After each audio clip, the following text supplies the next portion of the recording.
É o versículo 17, né? Se alguém está em Cristo, nova criatura é. As coisas velhas já passaram, eis que tudo se fez novo. A mensagem que eu vou pregar é em cima de um versículo só em 2 Coríntios capítulo 5. Mas não é nesse versículo, não. Tem um outro versículo também muito conhecido, que eu acho muito bonito. E é bonito porque ele é bem parecido com o 17. Porque ele não é o 17, mas ele é o 7. 2 Coríntios capítulo 5, versículo 7. Que diz, visto que andamos pela fé e não pelo que vemos. Mas também não é nesse versículo que eu vou estar pregando. Eu vou estar pregando no versículo 16, que é bem antes do versículo 17. Tá? Então, leiamos a palavra de Deus, 2 Coríntios, capítulo 5, versículo 16. Assim que nós, daqui por diante, a ninguém conhecemos segundo a carne. E se antes conhecemos Cristo segundo a carne, já agora não o conhecemos deste modo. Então a Bíblia é bem clara. Ela diz o seguinte, que quando você entrega a sua vida a Jesus, ao experimentar o novo nascimento, a conversão, dali em diante, você não deve conhecer mais ninguém segundo a carne. Interessante isso aí. Você não deve conhecer mais ninguém segundo a carne. O que quer dizer isso? Nós vamos aprofundar mais nisso daqui um pouco. Logo após a fundação dessa igreja, eu preguei essa mensagem. Mas, de lá para cá, a igreja já cresceu tanto que a esmagadora maioria nunca ouviu essa mensagem. E é tão importante que todos ouçam essa mensagem. Por isso que eu estou fazendo questão, e eu creio que foi o Espírito Santo que dirigiu, que eu pregasse essa mensagem. Mas até se você por acaso já ouviu, eu creio que você e eu precisamos ouvir essas verdades vez após vez, para que elas possam entrar profundamente em nossos espíritos, em nossos corações. Veja bem, como que a fé funciona? A fé é trazer as realidades espirituais para o mundo natural. Interessante, porque a Bíblia fala em Hebreus capítulo 11 que a fé é convicção de fatos que não se veem.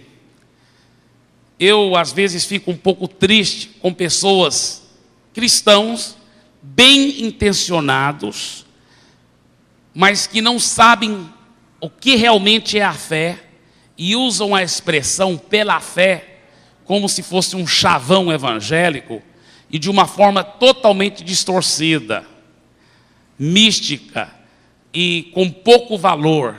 Né? Pela fé vai acontecer, como se fosse, espero que aconteça, né? Quem sabe? Não é uma fé viva, verdadeira. Você pergunta para aquela irmã, bem irmã, aquela irmã está querendo que o marido dela entregue a vida a Jesus, vamos supor que ele tenha problemas com bebida ou com qualquer coisa, e ela quer tanto ver ele ser transformado. A gente fala, e aí? Mas nós cremos, em nome de Jesus, sua família toda vai servir o Senhor, inclusive o seu marido, e ela fala, pela fé. Né? Como se fosse uma coisa impossível de acontecer. Que horror! Que coisa tão errada usar a expressão fé de uma forma cheia de incredulidade. Queridos, a Bíblia mostra que a fé não é algo irreal, algo místico. A Bíblia fala que a fé é convicção de fatos. Fatos. Convicção de fatos. Garantias de fatos bíblicos. Agora, vamos até estudar isso um pouco mais profundamente. Por exemplo, é um fato que você está sentado na cadeira? É. Então, se eu fosse perguntar para você, quantos aqui têm fé bíblica, né, a fé é a convicção de fatos, a fé bíblica que você está sentado na cadeira? Né, às vezes eu já fiz essa pergunta, muita gente levantou a mão. Mas eu falei que não. Não, sabe por quê? Porque a Bíblia fala que a fé é convicção de fatos, mas de fatos que não se veem. Você está vendo que você está sentado na cadeira. Então, isso é fé natural. Mas a fé bíblica, a fé sobrenatural, ela é convicção de fatos, mas fatos que não dá para enxergar com seus olhos naturais. Por exemplo, quantos sabem que é um fato que Deus está aqui? A Bíblia fala, onde há 2 ou 3 reunidos em meu nome, lá estou no meio deles. Então, quantos sabem que é um fato que Deus está aqui? É um fato, não é mesmo? Agora, a Bíblia fala que a fé é convicção de fatos que não se veem. Nós não estamos vendo Deus com nossos olhos naturais, não é verdade? Então, quantos aqui têm fé bíblica que Deus está aqui? Levante sua mão. Amém. É isso mesmo, porque é convicção de um fato que não dá para ver. Agora, interessante como a fé funciona. Porque a Bíblia fala muitos fatos. Por exemplo, a Bíblia mostra que quando Jesus morreu na cruz, ele levou não somente os seus pecados, mas ele levou também as suas enfermidades, as suas doenças. Então, no mundo espiritual, você já está curado. Agora, talvez no mundo natural, seu corpo diz, não, eu não estou curado, estou enfermo. Mas a realidade espiritual é que você já está curado. Olha o que a fé faz. A fé, ela traz a materialização das realidades espirituais para o mundo natural.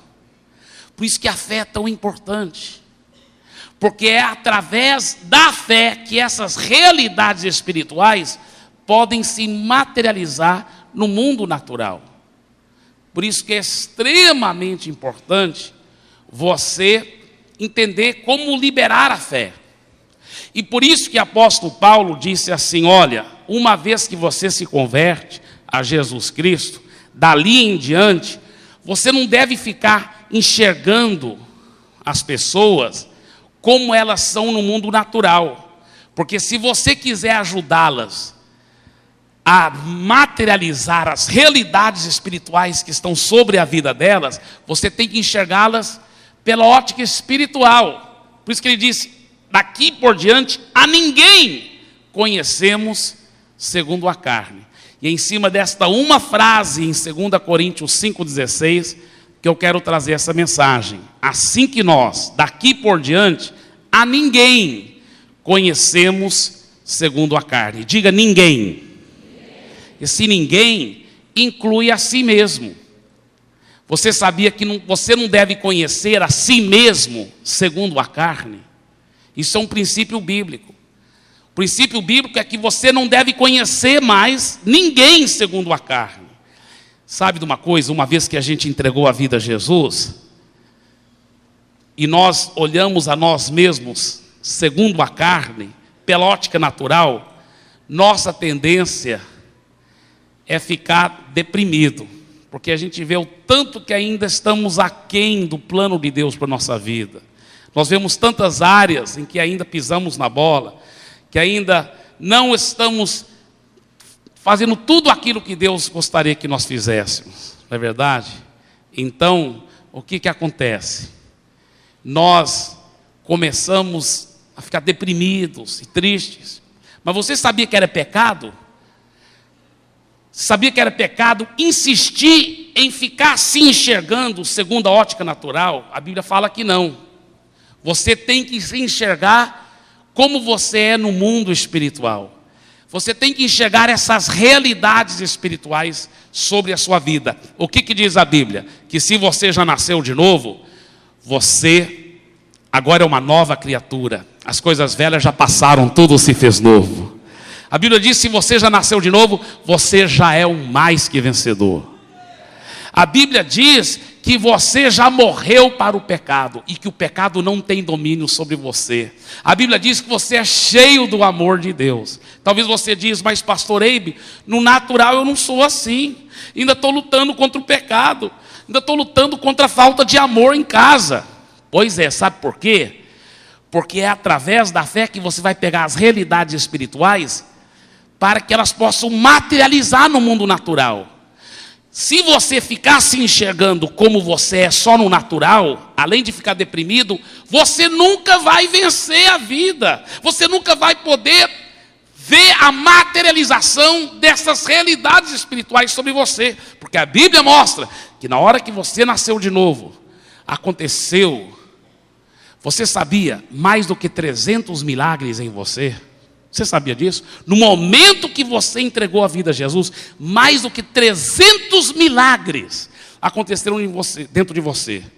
Você foi regenerado, você foi renovado pelo Espírito Santo, o Espírito Santo veio morar dentro de você, você se tornou filho de Deus, você se tornou a própria justiça de Deus, o amor de Deus foi derramado em você. Muitas coisas poderosas aconteceram dentro de você no mundo espiritual. Mas para que essas realidades, esses fatos espirituais possam se materializar, é preciso a fé. E para que a fé funcione, é importante que você tenha a ótica correta. Por isso que o apóstolo Paulo disse, olha, daqui por diante, nós não conhecemos ninguém, nem a nós mesmos mais, segundo a carne. Nós só vemos todas as pessoas, inclusive nós mesmos, pela ótica do Espírito. Pela ótica do Espírito. Muitos já nasceram de novo, mas nós temos que aprender a permitirmos os nossos olhos a nascerem de novo também. Aprendermos a enxergar a nós mesmos e os outros pela ótica correta. Quando você começa a se ver quem você é em Cristo e o que você tem em Cristo, você começa a ter a fé para materializar essas realidades espirituais e a sua vida começa a mudar. Você começa a se apossar dessas verdades e a sua vida muda. Sua vida muda. Alguns pensam que é algo espiritual, que até parece espiritual, parece ser humilde, dizer assim, ó Senhor, sou tão fraco, sou um pecador tão horrível, tem misericórdia de mim. Mas isso não é humildade. Se você já nasceu de novo, isso é uma mentira do diabo. E sabe de uma coisa? Isso é desobediência a Deus. Porque você está insistindo a se enxergar pela ótica natural. E a Bíblia fala, a ninguém conhecemos mais segundo a carne. Esse ninguém inclui a si mesmo. Você não pode ficar se conhecendo segundo a carne. Você tem que se conhecer segundo a ótica do Espírito. Você tem que se ver morto ao pecado, vivo para Deus, transformado na própria justiça de Deus. Não pelos seus méritos, mas por aquilo que Cristo fez por você na cruz do Calvário. Agora, alguém poderia dizer, bem, então, quer dizer que eu não vou mais pedir perdão de qualquer pecado, porque eu vou só ficar me enxergando como eu sou em Cristo. Então, se eu pecar, se eu pisar na bola, eu não tenho que pedir perdão. Não, é claro que tem que pedir perdão se pecou. Só que vai pedir perdão de uma forma diferente. Olha, alguém que se enxerga pela ótica natural, alguém que se vê segundo a carne, quando ele peca, ele fala assim, Senhor, eu sei que eu já me converti, mas olha, eu pequei de novo. Eu tenho um problema mesmo nessa área. É assim que eu sou, Pai. Parece que eu não consigo vencer. Tenha misericórdia de mim. Enquanto alguém que está obedecendo a palavra, no que tange a ótica, alguém que está obedecendo esse versículo que diz, a ninguém mais conhecemos segundo a carne, quando ele peca, olha como ele pede perdão, é bem diferente. Ele pede perdão assim, ele diz, olha, Pai, eu pequei horrivelmente, me perdoe. Mas eu não pequei só porque eu cometi aquele ato pecaminoso. Eu pequei porque eu não estava assumindo a minha nova identidade. Eu pequei por não assumir a realidade espiritual de quem eu realmente sou. Então eu te peço perdão, ó Pai, porque eu não tomei posse, porque eu sei que no mundo espiritual eu já sou mais que vencedor. Eu já morri para o pecado não tem mais domínio sobre mim, em nome de Jesus. Você está entendendo? É uma diferença tão fundamental, queridos. Uma vez que você começa a ter revelação disso, sua vida muda. Sua vida muda, porque você começa a se enxergar em Cristo Jesus e Cristo é em você. Agora, como que você vai poder ter essa ótica correta? Como que você vai poder se enxergar no mundo espiritual da forma que Deus quer? É pela palavra. Por isso que é importante conhecer a palavra. Por isso que é importante meditar na Bíblia. Ler a Bíblia constantemente em casa. Eu tiro o meu tempo com Deus. Eu conheço muito da Bíblia, mas eu continuo lendo. Eu tiro o meu tempo com Deus. Fora o tempo que eu tiro para preparar mensagem, essas coisas, eu tiro o tempo só para me alimentar, só para orar, só para ler a Bíblia. Porque eu preciso constantemente estar renovando a minha mente com a palavra de Deus. Todo cristão deve fazer isso. Deixa eu falar uma coisa para você. Lá em Tiago, 1º capítulo, está escrito o seguinte. No 1º capítulo, versículos 23 em diante, ele fala assim: porque se alguém é ouvinte da palavra e não praticante, assemelhe-se ao homem que contempla num espelho o seu rosto natural, pois assim mesmo se contempla. Diga, irmãos, assim mesmo se contempla. Aí ele diz, olha, e se retira, e para logo se esquece de como era a sua aparência. Diga, logo esquece de como era a sua aparência. Existe algo muito profundo que muitas pessoas nunca tiveram revelação ainda nesse texto aqui. É muito profundo isso. Sabe o que ele está dizendo? Ele está dizendo o seguinte, que a Bíblia é um espelho para você ver a sua nova identidade em Cristo Jesus. Deixa eu explicar. Eu já ouvi pessoas pregando e dizendo que a Bíblia era um espelho para você olhar e você ver seus defeitos espirituais, para você se endireitar. Mas você sabia que em nenhum lugar no Novo Testamento a Bíblia é usada como espelho para ver seus defeitos? Todo lugar ela ensina que a Bíblia é usada como espelho, não para ver seus defeitos, mas para ver sua nova identidade em Cristo. E ele fala que a pessoa que não consegue praticar a palavra de Deus é como alguém que olha no espelho, vê a sua nova identidade, olha só, sou mais que vencedor, olha, sou cheio do amor de Deus, mas ele vai embora e logo esquece da sua aparência. Por isso que ele não dá conta de praticar a palavra, porque ele esquece da nova identidade que ele tem em Cristo Jesus. E eu vou te falar uma coisa, meu irmão, minha irmã. O cristão que não se mantém ciente da sua nova identidade, que não tem revelação da sua nova identidade, ele logo cai na derrota, vez após vez, porque ele logo esquece da sua verdadeira aparência em Cristo Jesus. Ele logo esquece da sua verdadeira identidade em Cristo Jesus. Isso é muito importante. Eu inventei uma pequena história que eu uso para ilustrar isso melhor. Essa história que eu inventei, ela acontece numa vila ribeirinho, lá no meio da Amazônia. Deixa eu até abrir um parênteses e contar um pouco para vocês sobre o que acontece na Amazônia. Porque a Igreja da Paz, ela trabalha muito na Amazônia, por isso que chama paz. Paz com Deus, paz uns com os outros, mas paz também quer dizer PAZ, Projeto Amazônia. Eu não sei se você sabe disso, mas tem milhares de vilas, pelo menos 40 mil vilas e cidadezinhas no Ribeirinho, de fala portuguesa. Não estou falando dos índios não, estou falando de brasileiros, que estão esquecidos por quase todo mundo, abandonados. Tem vilas ribeirinhas que leva dias e dias e dias de barco só para chegar lá. E esse povo é tão explorado às vezes por comerciantes gananciosos, maldosos.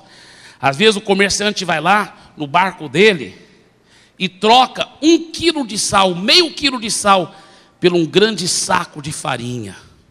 Olha só, você sabe que farinha dá um trabalho para plantar mandioca, para ralar mandioca, para queimar aquilo, para assar aquilo.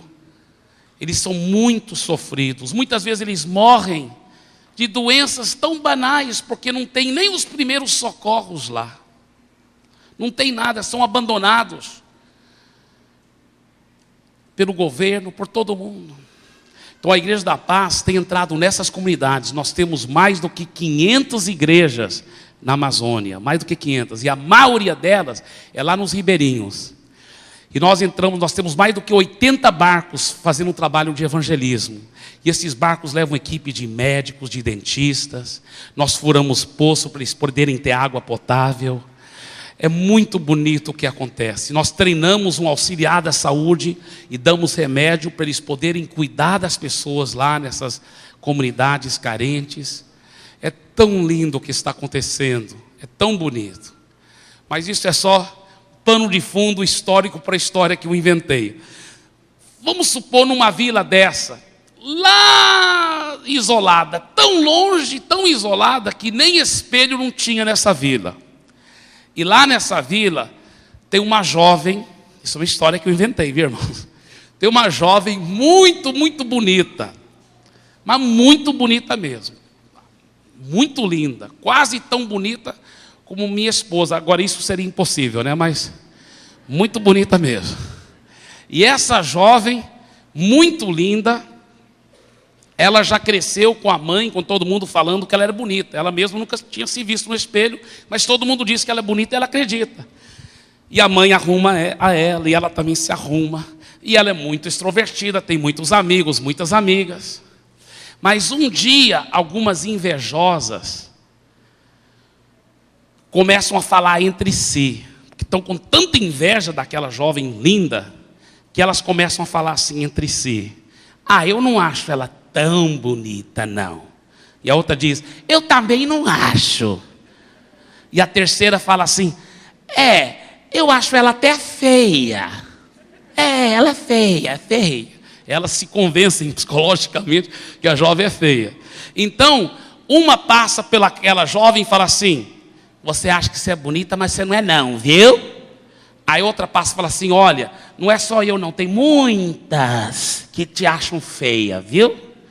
Aí a terceira passa por lá e fala assim: feiosa. Só são três, mas elas fazem parecer que todo mundo está achando ela feia. E ela pensa: alguma coisa aconteceu comigo. Eu era bonito, mas agora não sou mais, sou feia. E ela começa a se esconder, não quer aparecer mais, fica introvertida, porque ela pensa: alguma coisa aconteceu comigo. E então ela fica agora na solidão. Ela quer se abrir com a mãe, mas não tem coragem. Ela pensa que a mãe também já está vendo que ela é feia. E agora ela se esconde. E ela fica pelos cantos chorando. E nem ela se arruma mais. E de tanto ela acreditar nessas mentiras que ela é feia, parece que ela até começa a ficar meio feia mesmo. Só que é uma grande mentira. E um dia ela está chorando à beira de um lago, e o sol está batendo de uma forma assim, perfeita para causar um reflexo. E ela está numa pedra que sobressai por cima do lago. E não tem nenhum vento. Então o lago fica igual um espelho. E por acaso, ela olha para dentro da água. E ela vê um rosto com afeições perfeitas, lindas, um rosto lindo. Ela pensa que é o reflexo de outra pessoa que está por detrás dela. Ela olha atrás, mas não tem ninguém lá. Ela olha de novo na água. E ela vê que é o reflexo do próprio rosto dela. E ela diz: meu Deus, eu sou linda. Estavam mentindo para mim. Aí a ficha cai, ela entende, eram as invejosas. Eu sou bonita mesmo. Olha como estavam mentindo para mim. E ela se arruma. E ela começa a ter coragem agora de conversar mais com as pessoas e de sair daquela introversão. E ela começa a ser extrovertida de novo, e cheio de alegria, e cheio de amigos e amigas. E às vezes as invejosas ainda tentam, porque elas ficam desesperadas, porque vejam que aquela jovem está bonita, está linda, está extrovertida. Então passam por ela e falam assim: feiosa. Só que dessa vez não funciona, porque qualquer dúvida ela vai correndo de volta para o lago, lá na pedra. E olha, não sou feia não, ainda sou bonita. Ainda sou bonita. Agora, no mundo espiritual, o que é isso? Deixa eu explicar. Quando você nasceu de novo, quando você entregou a vida a Jesus, irmãos, isto é a realidade espiritual. A Bíblia mostra que mais do que 300 milagres aconteceram dentro de você. Você se tornou a própria justiça de Deus. A Bíblia fala que você se tornou filho de Deus. A Bíblia diz que Jesus antes era chamado o unigênito filho de Deus, o único filho de Deus. Agora ele se chama o primogênito filho de Deus, quer dizer, o primeiro entre muitos irmãos. Porque depois de Jesus morrer e ressuscitar, ele abriu o caminho para que muitos outros pudessem ser regenerados. E você nasceu de novo, das trevas para a luz, não pelos seus méritos, mas pelos méritos do sangue de Jesus que foi derramado na cruz. Você é uma nova criatura. Você é a perfeição de Deus, não pelos seus méritos, mas o sangue de Jesus te purificou de todo o pecado. Fez você uma nova pessoa. E os demônios têm inveja de você. Esses anjos que foram expulsos do céu por causa da rebelião, esses demônios, eles sabem que o lugar que eles tinham já está reservado para você, um lugar de glória. E eles têm um dor de cotovelo tremendo, eles têm inveja de você. Então eles passam por você e falam assim: crente derrotado. O outro passa e fala assim: você é feioso espiritualmente. Outro passa e fala assim: você nunca vai ter uma família feliz. Outro passa: você nunca vai ser grandemente usado por Deus. Você nunca vai ser um grande líder de célula. Você nunca vai ser uma pessoa vitoriosa. Olha as mentiras que esses demônios invejosos estão jogando em você. E sabe o que a gente vem para a igreja fazer? Sabe o que eu faço na igreja? Sabe o que é? Eu estou levantando um grande espelho. Quando eu prego a palavra de Deus, eu estou levantando o espelho da palavra e estou te mostrando quem você é em Cristo, que você já é o mais que vencedor, que tudo você pode naquele que te fortalece. Estou mostrando a sua verdadeira identidade em Cristo Jesus. Aleluia! E eu tenho boas notícias para você, porque você já viu como você, quando você se olha no espelho, quando você ouve uma palavra dessa, você sai daqui falando: meu irmão, eu vou vencer, maior é aquele que está em mim do que aquele que está no mundo, Jesus mora em mim. Mas aí vem segunda, terça, quarta, e os demônios mentindo. Eu tenho boa notícia: você não tem que esperar até domingo para olhar no espelho de novo. Você pode levar um espelho com você. Qualquer coisa você vai correndo, olha no espelho e fala: não, eu sou quem a Bíblia diz que eu sou. Eu tenho o que a Bíblia diz que eu tenho. Eu posso o que a Bíblia diz que eu posso. Todas as coisas. Oh, glória a Deus. Agora, veja bem. Tem um outro texto que fala de espelho também na Bíblia. É um texto muito interessante, 2 Coríntios capítulo 3, versículo 18. Só que aqui, ele mostra, em 2 Coríntios 3, 18, que o segredo de você ser transformado de um nível de glória para outro nível de glória, é você ficar contemplando no espelho a glória do Senhor. Você vai ficar contemplando no espelho da palavra de Deus a glória do Senhor. Eu comecei a meditar nisso, nesse texto, 2 Coríntios 3,18, que diz assim: todos nós com o rosto desvendado, contemplando como por espelho a glória do Senhor, somos transformados de glória em glória na sua própria imagem, como pelo Senhor Espírito. Eu falei: Deus, tudo bem, o segredo é ficar olhando no espelho e não tirar os olhos do espelho e ficar contemplando, e eu vou ser transformado de glória em glória até chegar à imagem de Jesus. Que coisa linda. Mas Deus, me ajuda a entender isso aqui. Como que diz que ao olhar no espelho eu vou ver a glória do Senhor, eu vou ver a face de Deus? Eu não estava entendendo isso. Aí Deus me revelou. Quando você olha no espelho, o que você vê quando você olha no espelho? Você vê a sua própria imagem, não é mesmo? Você não vê a sua avó, nem a sua tia. Você vê a si mesmo. Por que ele fala que eu vou ver a glória do Senhor e eu vou ver o rosto de Deus quando eu olhar no espelho? Sabe por quê? Porque a Bíblia mostra que desde o dia que você nasceu de novo, Deus veio morar dentro de você. Jesus mora dentro de você. Quando você olha no espelho da palavra, você vai ver Jesus lá dentro de você. Você vai ver o rosto de Deus. Você vai ver a glória de Deus. Por isso que ele diz em Colossenses 1:27, Cristo em vós, a esperança da glória. Que coisa maravilhosa. Que coisa fantástica. A Bíblia diz em 1 João capítulo 4, versículo 4: maior é aquele que está dentro de você do que aquele que está no mundo. Mas nesse mesmo capítulo, 1 João capítulo 4, versículo 4, tem um outro versículo que eu quero mostrar para vocês. 1 João capítulo 4, versículo 17. Olha o que ele diz. 1 João 4, 17. Nisto é em nós aperfeiçoado o amor, para que no dia do juízo mantenhamos confiança, pois segundo ele é, também nós somos neste mundo. Eu me lembro muitos anos atrás, eu era solteiro, estava fazendo faculdade lá nos Estados Unidos, e eu estava estudando a Bíblia, estudando no meu tempo sozinho com Deus, e eu cheguei nesse versículo, eu li, e eu reli, eu falei, meu Deus, se não tivesse aqui escrito em preto e branco, eu não ia acreditar, mas está aqui. Eu falei, Deus, eu estou na igreja há tantos anos, por que ninguém nunca me leu esse versículo? Que versículo revolucionário.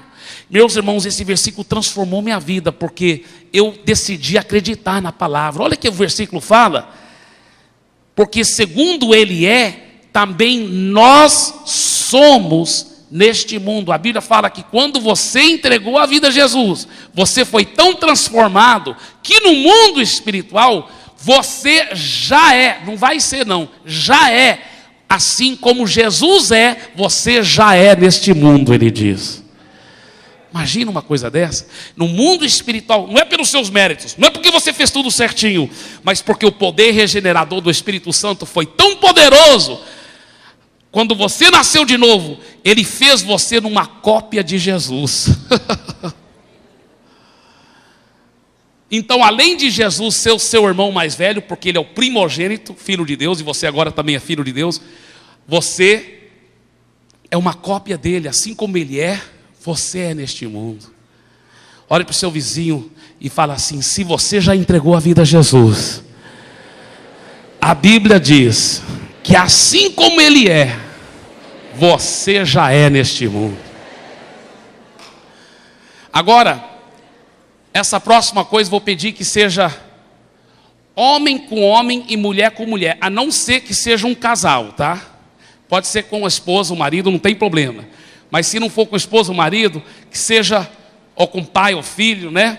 Mas seja com homem, mulher com mulher. Olhe bem nos olhos de alguém e diga assim, agora estou entendendo porque você é tão lindo. Você puxou seu irmão mais velho, Jesus, assim como ele é, você já é neste mundo. Parabéns, aleluia!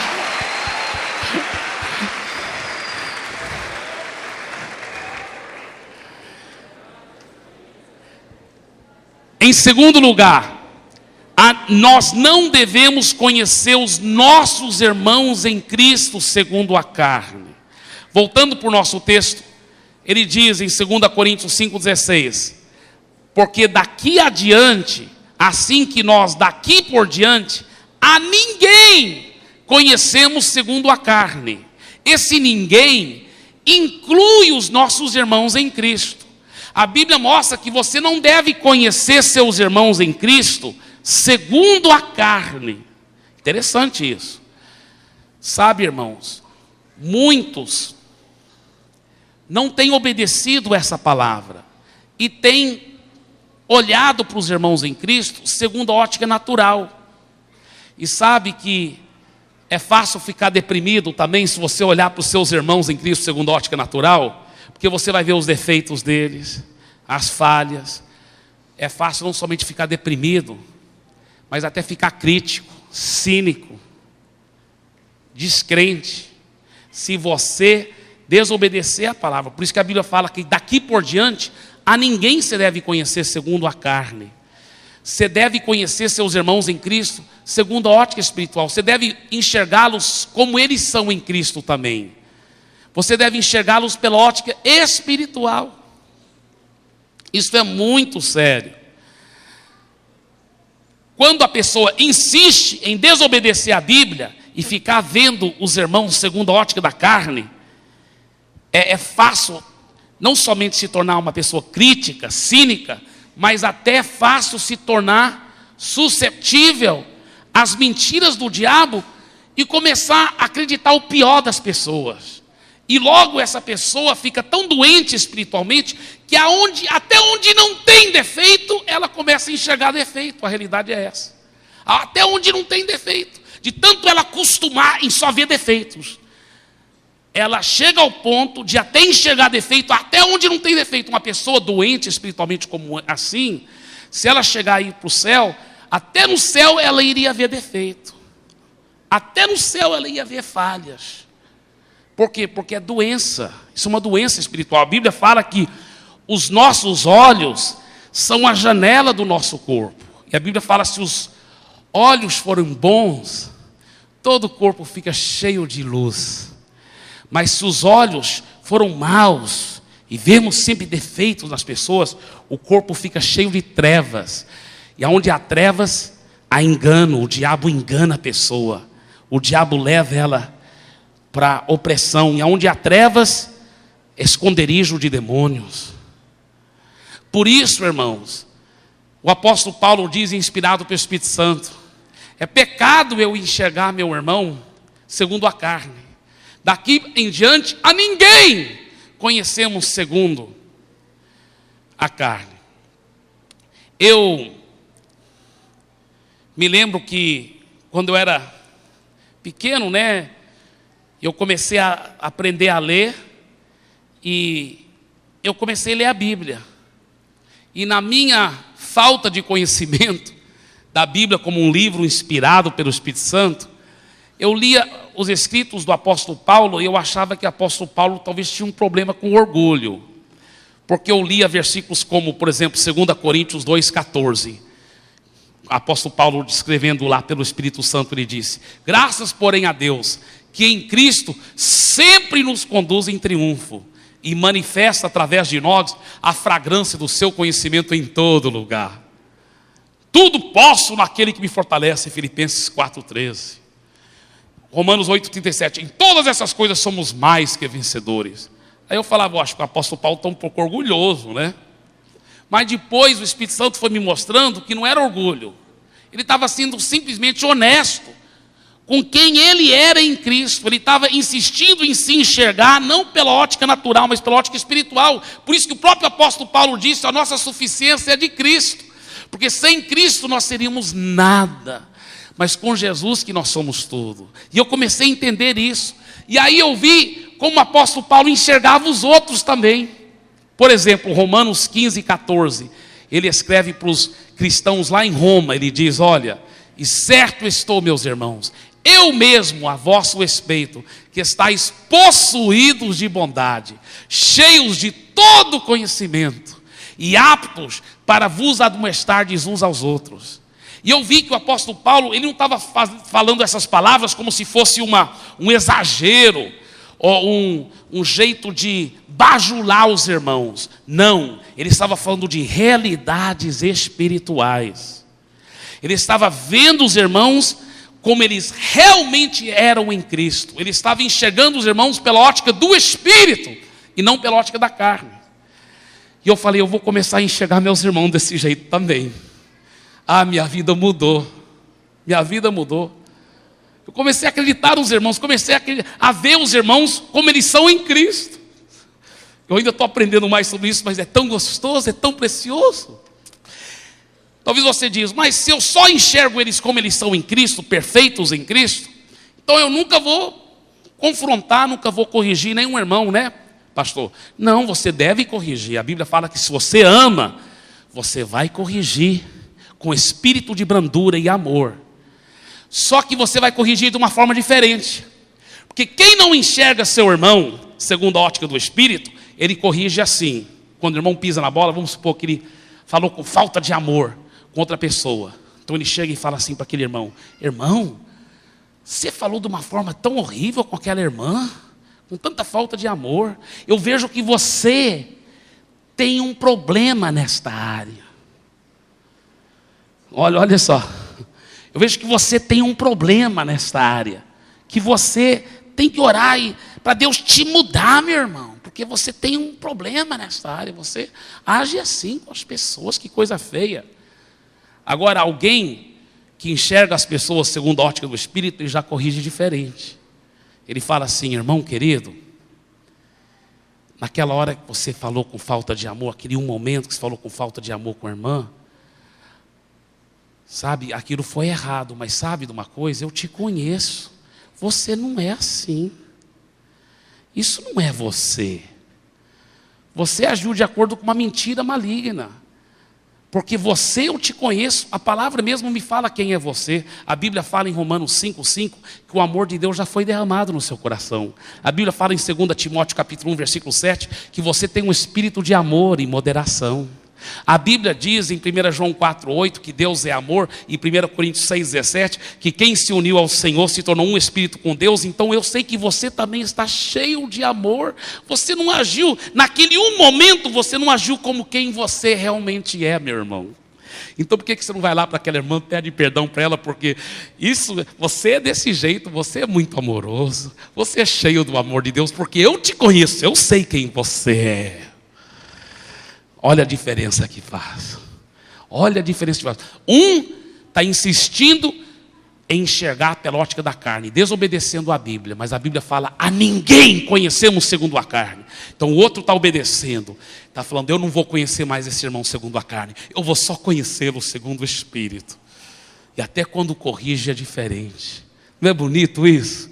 Isso faz uma diferença revolucionária. Revolucionária. Terceiro e último, nós não devemos conhecer as pessoas que ainda não se converteram segundo a carne. Eu me lembro quando Deus primeiro me deu essa mensagem, eu fiquei encantado, porque esse versículo, quantas vezes eu tinha lido esse versículo, que daqui por diante a ninguém conhecemos segundo a carne, mas uma vez o Espírito Santo fez assim: meu filho, olha o que eu estou dizendo. Eu falei: que coisa linda. Ele me deu os primeiros 2 pontos. Nós não devemos conhecer nós mesmos segundo a carne. Nós não devemos conhecer nossos irmãos em Cristo segundo a carne. Aí ele me deu o 3º ponto. Nós não devemos conhecer as pessoas do mundo segundo a carne. E eu, na minha pouca sabedoria, argumentei com ele e falei: não, Deus, isso não está certo, porque as pessoas que ainda não se converteram, elas não se converteram ainda. O milagre do novo nascimento não aconteceu nelas. Eu tenho que enxergá-las como elas são: pecadoras, não nascidas de novo, não regeneradas. Ele disse: meu filho, olha de novo o que o versículo diz: assim que nós, daqui por diante, a ninguém conhecemos segundo a carne. Ninguém quer dizer ninguém, inclui as pessoas do mundo também. Eu falei: Deus, então me revela mais. Por que diz ninguém? E ele me levou no mesmo contexto. 3 versículos mais embaixo, olha só, versículo 19. Olha só o versículo 19. A saber, que Deus estava em Cristo, reconciliando consigo o mundo, não imputando aos homens as suas transgressões. Olha o que ele diz. Ele diz que quando Jesus morreu na cruz, ele reconciliou com Deus o mundo todo, e que Deus não está imputando aos homens mais os seus pecados, as suas transgressões. Essa palavra imputar é uma palavra erudita que quer dizer colocar na conta de, ou cobrar. Deus não está cobrando dos homens mais os seus pecados. Quanto mais Deus me deu revelação disso, mais atônito eu fiquei, irmãos. Minha vida foi revolucionada. Sabe o que esse versículo está dizendo? Que Deus não está cobrando de nenhum homem mais os seus pecados. Por quê? Porque Jesus já foi castigado pelos pecados da humanidade toda. Olha só, queridos, prestem bem atenção. Quando Jesus morreu na cruz, ele foi o único ser humano perfeito que podia morrer por nós, os imperfeitos. E a Bíblia mostra que Deus pegou todos os pecados, desde Adão até, escuta bem, até os pecados da última pessoa que ainda vai nascer, antes do fim do mundo. Porque Deus não é limitado pelo tempo. Deus é acima do tempo. Então ele pegou todos os pecados de todo ser humano, desde Adão até o último ser humano que ainda vai nascer. E Deus pegou todos esses pecados e colocou esses pecados dentro de Jesus. E aí Deus castigou esses pecados por mim e por você. Você sabia que no corpo glorificado de Jesus, aquelas marcas dos cravos vão ficar para todo sempre? Quando eu e você ganharmos o nosso novo corpo, se você tiver uma cicatriz, tiver um braço amputado, lá no céu não vai ter cicatriz nenhuma.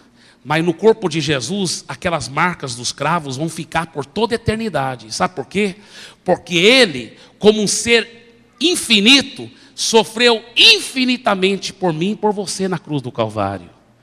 Quando Ele gritou lá na cruz, Eloi, Eloi, lama sabachthani, que quer dizer em português, meu Deus, por que me desamparaste? Ele não estava inventando aquilo, ele não estava enganado, e ele não estava mentindo, ele estava falando a verdade. Deus havia virado as costas para Jesus. Por quê? Porque Deus não pode ter comunhão com o pecado, e Jesus estava cheio dos seus pecados, dos meus pecados, e Deus estava castigando o seu próprio filho por mim e por você. Agora, vou te falar uma coisa que pode parecer muito forte, mas é verdade pela palavra, e eu vou te provar. Você sabia que ninguém vai ser jogado no inferno porque adulterou, porque matou, porque roubou, porque mentiu, porque foi desobediente aos pais? São pecados horrorosos. Mas você sabia que ninguém vai ser jogado no inferno por causa desses pecados? Você fala, mas por que, pastor Eibe? Deixa eu explicar. Sabe por quê? Porque seria injusto Deus castigar o mesmo pecado duas vezes. Todos esses pecados já foram castigados em Jesus. Deus seria um Deus injusto castigar o mesmo pecado duas vezes. Não pode fazer isso. Todos esses pecados já foram castigados. Então você diz, que coisa maravilhosa, então todo mundo vai para o céu. Ai, como eu queria que isso fosse a verdade. Mas a Bíblia mostra que infelizmente muitos serão jogados na perdição eterna. Por quê? Só tem um pecado que leva para a perdição eterna. É de não receber isso que Jesus já fez por eles na cruz. De não receber. É o único pecado que leva a pessoa à perdição eterna. Eu vou dar uma ilustração que eu sempre gosto de dar quando eu falo sobre isso. Vamos só supor que essa minha carteira tivesse muito dinheiro nela. Não tem, viu, irmãos?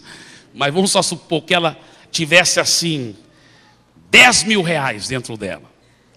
Aí eu falasse para o meu amigo Gidilaf, que eu estou vendo bem aqui. Eu falasse, Gidilaf, alguém me deu essa carteira, é muito bonita, olha, é bem chique. Tem 10 mil reais aqui, eu já tirei meus documentos. Eu quero te dar a carteira com todo o dinheiro, tá, querido? Meu presente é só uma ilustração, viu, irmãos? É um presente para você, tá? Então eu coloco aqui e falo para o Gidilaf, olha, Gidilaf, depois do culto, você pode vir pegar porque já é seu, já estou te dando. Tá? Nesta ilustração, eu dei a carteira para o Gidilaf, não é verdade? Agora vamos supor que o culto termina, eu vou embora, você vai embora, ele também vai embora, e ele nunca vem e pega a carteira. Agora, eu dei para ele, sim ou não? Mas ele recebeu?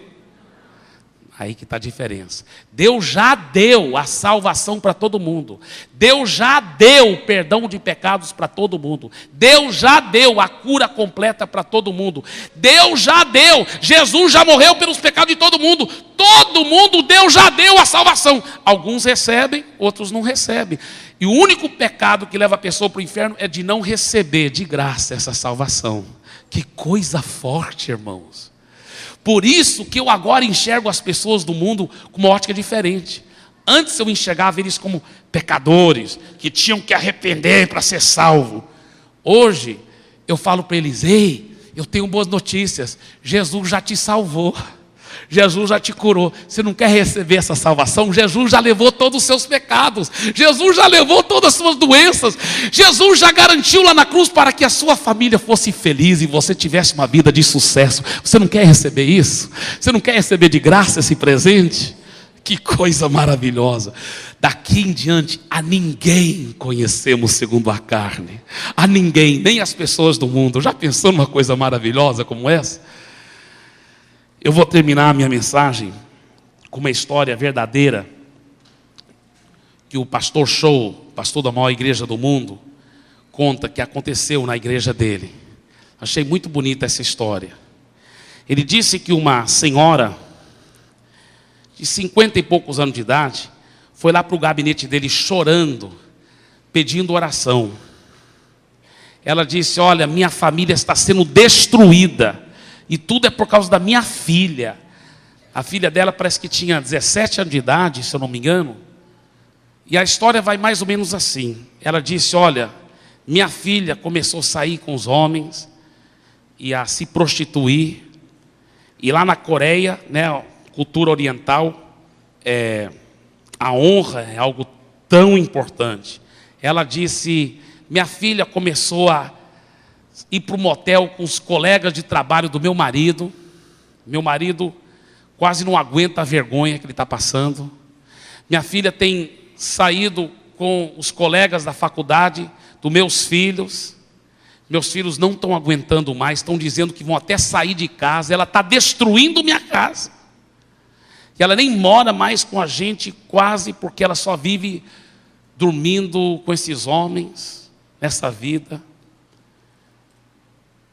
E o pastor Show disse: olha, minha irmã, mas Jesus poderá fazer a obra na vida da sua filha. Através da oração, Deus poderá mudar tudo isso. E ela disse: mas eu já tenho orado muito, pastor. Aí eu achei interessante o que ele disse. Ele falou: é porque você não tem orado do jeito certo. Ela falou: como? Ele disse: porque toda vez que você ora, você está enxergando a sua filha como ela é no mundo natural. E você não está vendo a realidade espiritual. Ele não citou esse versículo, mas eu que estou citando. Aquela senhora, ela não estava obedecendo esse versículo, que diz: a ninguém conhecemos segundo a carne. Ela estava vendo a filha pela ótica da carne, e não pela ótica do Espírito.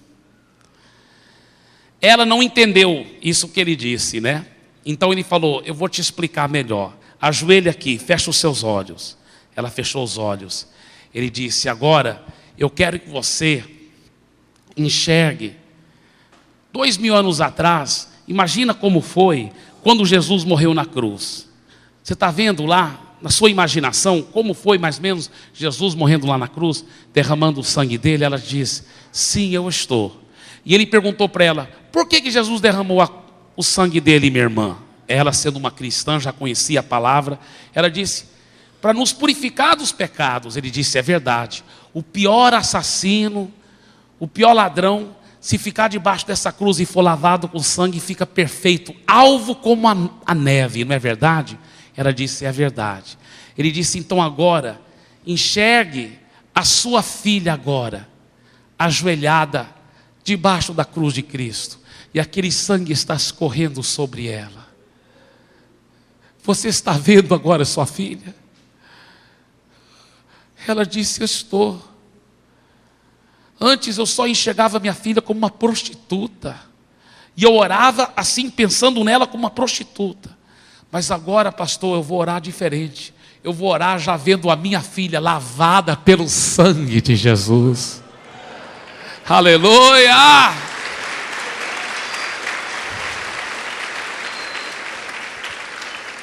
Ele falou: então vamos orar, fica com essa imagem aí da sua filha lavada pelo sangue de Jesus, vamos orar. Ele falou: agora todo dia você vai ajoelhar e ver a sua filha lavada pelo sangue de Jesus e orar assim.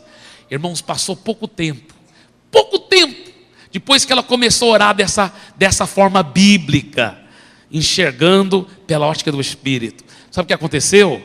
A filha uma manhã acordou no motel, o homem já tinha ido embora. Ela se sentiu tão suja, só tinha 17 anos de idade. Ela se sentiu tão solitária, tão sozinha, uma solidão tão grande, uma saudade de casa. Ela queria tanto voltar para casa. Aí ela pensou: não, mas quando eu volto lá, todos me rejeitam. meu pai, meus irmãos, até minha mãe.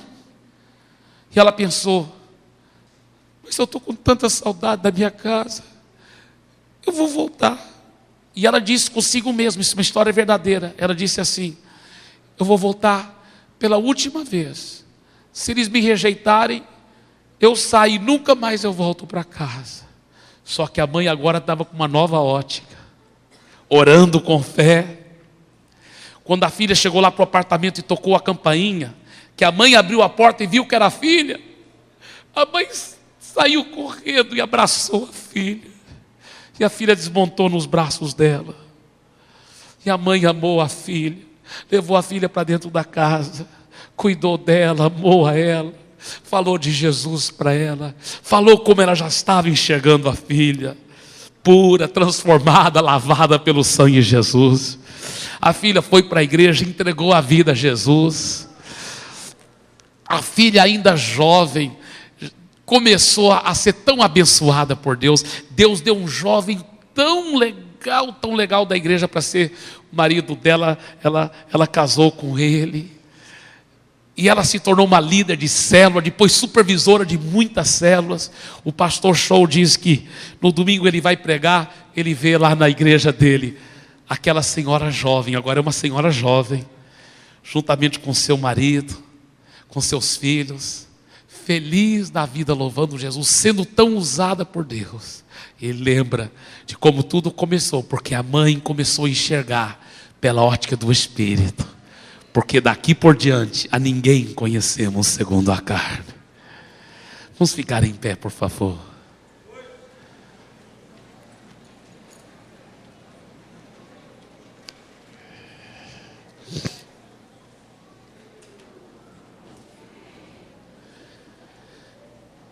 Nós temos pouquíssimos minutos antes do final desse culto, mas eu quero fazer uma oração muito importante agora no final desse culto.